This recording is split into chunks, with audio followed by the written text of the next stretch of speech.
Jammu Kashmir medical employ federation के non gazetted paramedical doctor पिछले 7 दिनों से हड़ताल पर हैं। नॉन गैजेटेड पैरामेडिकल मुलाजिम का कहना है, पैरामेडिकल मुलाजिम जिनमें lab technician, computer operator, doctor सब हड़ताल पर हैं। उन्होंने कहा, हम 24 घंटे सेवाएं देते हैं पर हमारा 2.5 दिन का वेतन काट जा रहा है। इस ऑर्डर को वापस लेने, 2.5 दिन का वेतन रिलीज करने को लेकर मुलाजिमों की हड़ताल से अस्पताल में ओपीडी सेवाएं बंद होने से अस्पताल में चेकअप करवाने आने वाले लोग सफर हो रहे हैं। लोगों ने कहा, सरकार को जल्द डॉक्टरों की मांगों को पूरा कर देना चाहिए ताकि अस्पताल में जांच करवाने आने वाले मरीज सफर न हो, उनको सुविधाएं मिल सके।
देखिए, हॉस्पिटल एकमात्र एक ऐसा सहारा होता है यहाँ पे गांव से लेकर शहरों तक के लोग जो हैं वो आते हैं और अपना ट्रीटमेंट करवाते हैं। परंतु जिस तरह से पिछले 3 दिनों से लगातार जो स्ट्राइक चल रही थी, हालांकि लोगों को एक उम्मीद जगी थी कि शायद ये स्ट्राइक अब बंद हो सके, कि शायद सरकार ने इनके साथ कर्मचारियों की जो मांगे हैं उन पर कोई अमल किया हो, परंतु ऐसा नहीं हुआ और आज भी जो इनकी स्ट्राइक है वो चल रही है। और इससे जो आम लोग हैं, चाहे वो गाँव के लोग हैं, दूर दराज के लोग हैं, कस्बों के लोग हैं, उनको कई प्रकार की परेशानियों का सामना करना पड़ रहा है। आज ओपीडी बंद है, सारे सिस्टम ही बंद है, जिससे यहाँ पर आने वाले लोग जो हैं वो काफ़ी परेशान हो रहे हैं। और मैं ये अपील करता हूँ सरकार से कि सरकार जल्द से जल्द इन कर्मचारियों से बात करके किसी न किसी तरह से कोई हल निकाला जाए ताकि यहाँ पर आने वाले लोगों को किसी प्रकार की परेशानी ना हो।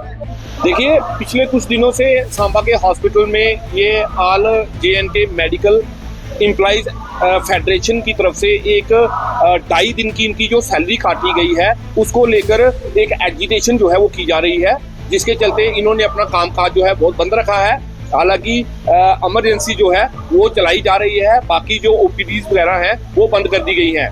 तो एक बहुत बड़ा नुकसान और एक बड़ी प्रॉब्लम जो है डिस्ट्रिक्ट हॉस्पिटल में, आप जानते हैं कि डिस्ट्रिक्ट हॉस्पिटल जो हमारा है पूरी सांबा डिस्ट्रिक्ट को रिप्रेजेंट करता है। लोगों को यहाँ पे दिक्कत परेशानी आ रही है। आप देखेंगे छोटे छोटे बच्चे अपनी माताएं उनको लेकर आई हैं, उनकी वैक्सीनेशंस है। इसके अलावा इमरजेंसी अगर कोई दिक्कत परेशानी बनती है तो उसको लेकर जो है यहाँ पे हड़ताल के चलते हुए, एजिटेशन के चलते हुए लोगों को काफ़ी दिक्कत परेशानी का सामना करना पड़ रहा है।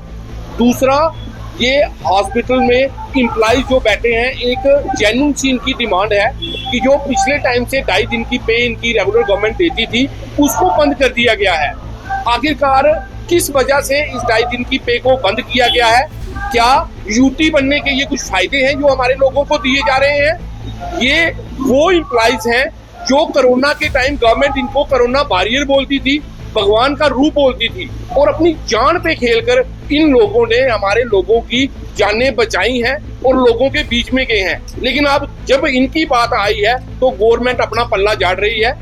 हमारे रिप्रेजेंटेटिव यहाँ के एक्स एमएलए जो मिनिस्टर भी रहे हैं, उनको भी इनकी आवाज को बुलंद करना चाहिए। इनके साथ में यहाँ पे धरने पे बैठना चाहिए, असेंबली को बाइकाट करना चाहिए, यहाँ पे आकर बैठे और इन लोगों को इंसाफ दिलाएं। आप हेल्थ मिनिस्टर सांबा कॉन्स्टिट्यूएंसी के या सांबा के पूरे जम्मू कश्मीर के हो, और ये जो हड़ताल है ये पूरे जम्मू कश्मीर में चल रही है। मानना कि आप असेंबली में आवाज उठा रहे हो, लेकिन उसका फायदा क्या हो रहा है? हमारे लोग सफर कर रहे हैं। कितनी वैक्सीनेशन है जो लोगों की यहाँ पे नहीं दी जा रही। इसके अलावा अभी जैसे डेंगू का प्रकोप चलने वाला है, इनके मलेरिया की जो स्प्रे वगैरह करते हैं वो सारे लोग यहाँ पे बैठे हुए हैं। यहाँ पे लैब वाले, यहाँ पे एक्सरे टेक्नीशियन, यहाँ पे सफाई कर्मचारी, यहाँ पे एम्बुलेंस वाले, सारे लोग यहाँ पे स्ट्राइक पे बैठे हुए हैं। किन्ना इट्टू मैडम से भी ये बोलूंगा, हमारे एलजी साहब से भी ये बोलूंगा कि आखिरकार आपके जम्मू कश्मीर के लोग सफर कर रहे हैं। इलेक्शन के टाइम आप बोलते हो वोट दो, हमारी सरकारें बनाओ, हम आपके काम करेंगे, लेकिन यहाँ पे होता कुछ उलट है।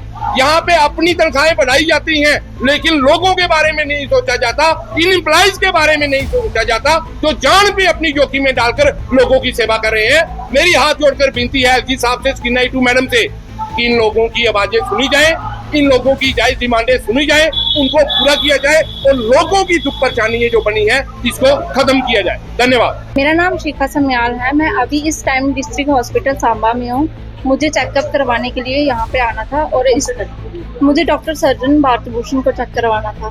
तो मेरी कुछ दिन पहले ही सर्जरी हुई थी और हम इस टाइम हॉस्पिटल में आए और हमें ये नहीं पता था कि यहाँ पे डॉक्टर स्ट्राइक पे हैं, क्योंकि 3 दिन पहले भी स्ट्राइक थी और अब भी 3 दिन बाद भी इन्होंने स्ट्राइक और ज़्यादा बढ़ा दी हुई है। तो हम पब्लिक को इतनी परेशानी हो रही है, तो हम अपील करते हैं कि इनकी जल्द से जल्द डॉक्टर की मांग को पूरा किया जाए, ताकि हम पब्लिक को इतनी परेशानी ना आ जाए।